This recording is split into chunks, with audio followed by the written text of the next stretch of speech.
There are about 1 million people that are being asked to evacuate a strip of land that is about the size smaller than Rhode Island, in a nation that has about 9 million people, 2 million shoved into the space called the Gaza Strip. Most of the women and children, most of them have nothing to do with what happened on Saturday. And I just want to just say, as I look at the body of water that's behind them, and Egypt that is to the south of them, which is where they're being asked to go into, we have maybe 20,000 people that come into New York on a daily basis. I don't know what it looks like to have 1 million people have to leave, because their entire space will be reduced to rubble. I had a student today that her you have to serve in the Army. Her cousin was on vacation in Mexico, was told to come back because it's going down this weekend.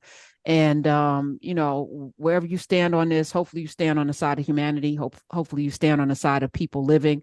This is untenable. And I get it.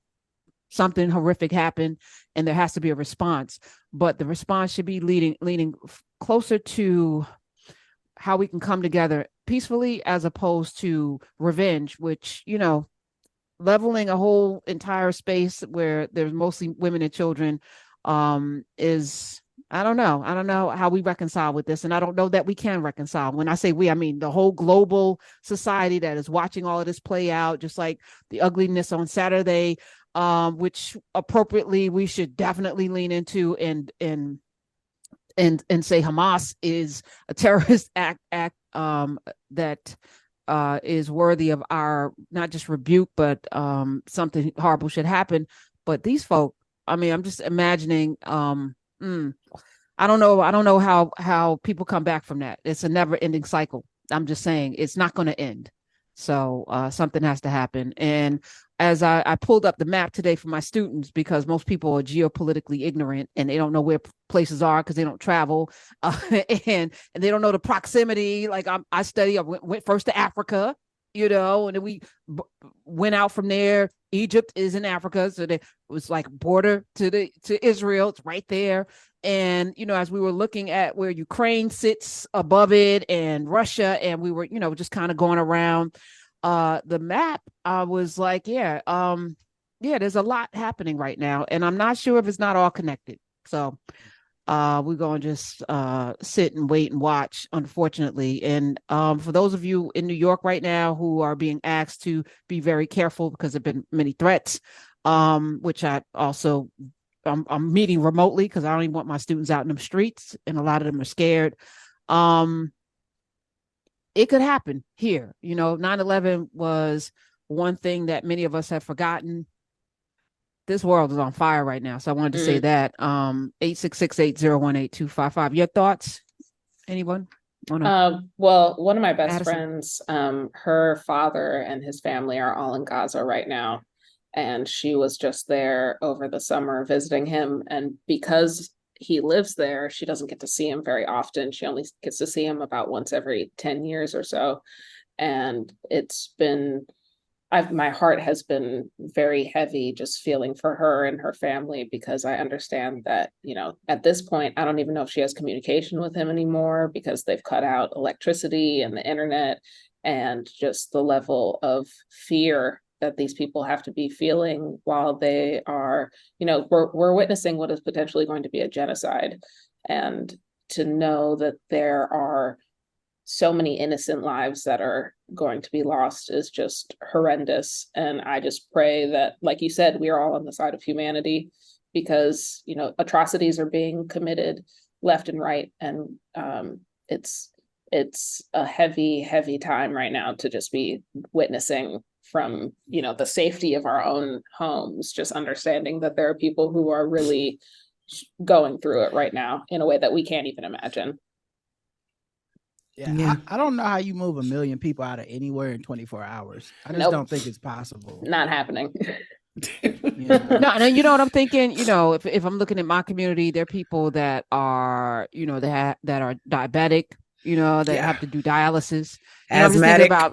I'm just thinking about, the infirm, the people who are pregnant, So it's not only do you not have food and water, like, again, we're supposed to be humane, even in the midst of all of this, yes, I absolutely understand there has to be a response to Hamas, and now Hezbollah is coming, and all, there has to be a response. But is this it? Is this No. it? Like, is this how we globally are supposed to be moving? Those of us, particularly people of faith. That's the other wild thing to me. But we live in America where Christians, so-called Christians, loose term. Yes. Oh my goodness. Yes. Who call themselves Christians, be acting real devilish. So George the second Bush, whichever, W, I think. Mm-hmm. Okay. He used to get like Christian like propaganda in his daily briefings during like trying to go to Iraq for war. Like we just call it something different here, but we definitely got our own like Christian values tied up in things that are supposed to not be Christian values, like going to war and killing people. Absolutely. And I just feel like, especially as a descendant of slaves, as a Black person in America, as an oppressed woman, who doesn't have rights in this free country with quotes around free, I feel for everyone in there. Like, I've been in tears all week. I've never started Foolishness Friday in tears, Karen. I contemplated not talking about it at all, but right. How can we not? Yeah, I'm like, I bear responsibility to myself. This is heavy. It is a heavy thing. That we're walking a tightrope, to talk about, because there's conversations that should be had. But I also recognize I was just talking about, how we can now talk about indigenous people, differently than when I was even coming up, because it was, the clear narrative of cowboys and Indians. The Indians were the evil ones that were scalping people, that were doing these things, and they, the cowboys came in and, brought in, we had a certain narrative, right, about Columbus. We had Columbus Day up until like last 10 years. We had to like, oh, wait a minute. Maybe he didn't really, it unfortunately takes a minute for people. I mean, we got now Juneteenth, where we're examining what, at the same time, anti-CRT and removing of books, and like, it's such a complicated world. And maybe people do not have the capacity, even talking about 9/11. The only person that stood up in Congress was Barbara Lee, to say it. Why are we going to Iraq? She was the only one to stand up. The only one. And Gavin Newsom, you should have put her in that seat. Stop playing games. Stop it. That was the only woman in Congress with courage to say, why are we going to war? Oh, because Bush's daddy, they did something to his daddy. Like, this is not why we should take out a sovereign nation, even if there's a bad president. Imagine other nations looking at us with Trump. In the summer of George Floyd, we had nations going to the streets and protest of what happened here. Imagine if one of those people said, hey, we got to come invade because they got a horrible leader who's doing really crazy things and is undemocratic. Let's go in and take them out. That's what happened in Iraq. And I said, imagine the Iraqis, more life lost there for a war that had nothing to do with yellow cake uranium, had nothing to do with 9/11. Yet we took out a sovereign nation, blew up a hornet's nest with the Sunni, the Shia, and the Kurds, didn't even understand the relationship there that Saddam Hussein was holding back. And then what if your daddy was in Iraq when we dropped all of them bombs? How would you feel about America?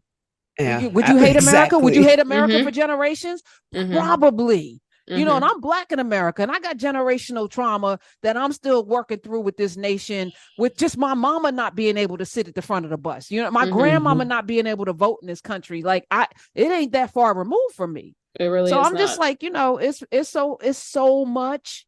And we got to give it some space so that people can get through their emotions around it, so that we can have an honest conversation about what peace should look like and what it looks like to treat people like human beings. This is a country that values that, right? Except it doesn't. Yeah. And I've also wanted to say, give space to people, the people that are silent. That doesn't mean that they condone anything that's happening. I haven't posted anything about it, and people are saying, oh, you didn't post anything. You didn't post either or side. And it's like, can I just listen for a second? I just want to listen to what's going on. I want to get correct information, because even our president gave some misinformation. So, and I have Israeli and Palestinian friends, and Israeli and Palestinian comedians. I'm on tour with one right now. So it's just a very hard, untenable situation. And I just don't want innocent children to die. How easy is that to say? Violence also begets violence, and we know that. And I think more people should be quiet. I haven't posted more people should be quiet. Shut your mouths. I got 3 hours on these airwaves. I haven't posted anything either, because you will run the risk, or retweet. You will run the risk of being not just wrong, but yeah, this is time to be quiet, actually. But also not be silent. It's like, how do we do all? It's like, you're damned if you do. How do we do all of this? I mean, I think so much of it also comes down to like the fact that people don't want to actually learn anything or like look up information. Like, we're so trigger happy on social media that it's like, I just saw an infographic, so I'm gonna repost this or whatever, and not actually taking what can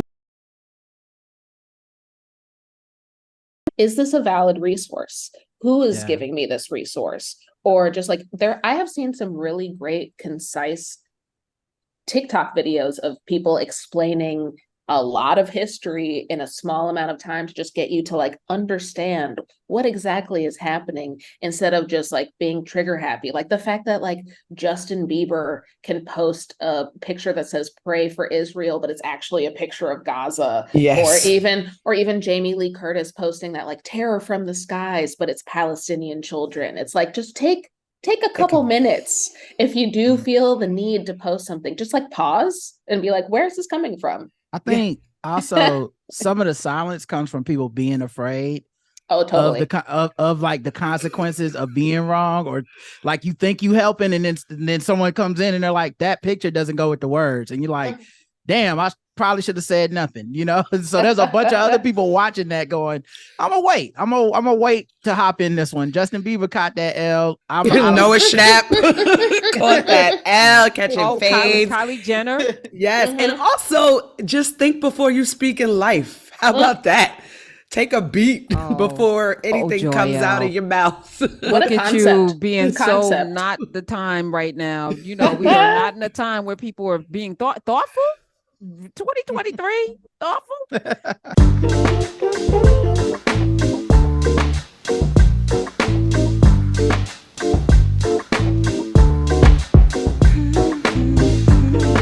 Yeah.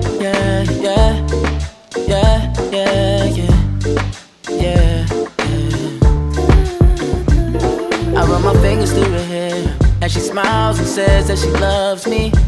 Isn't it lovely when the one who loves thinks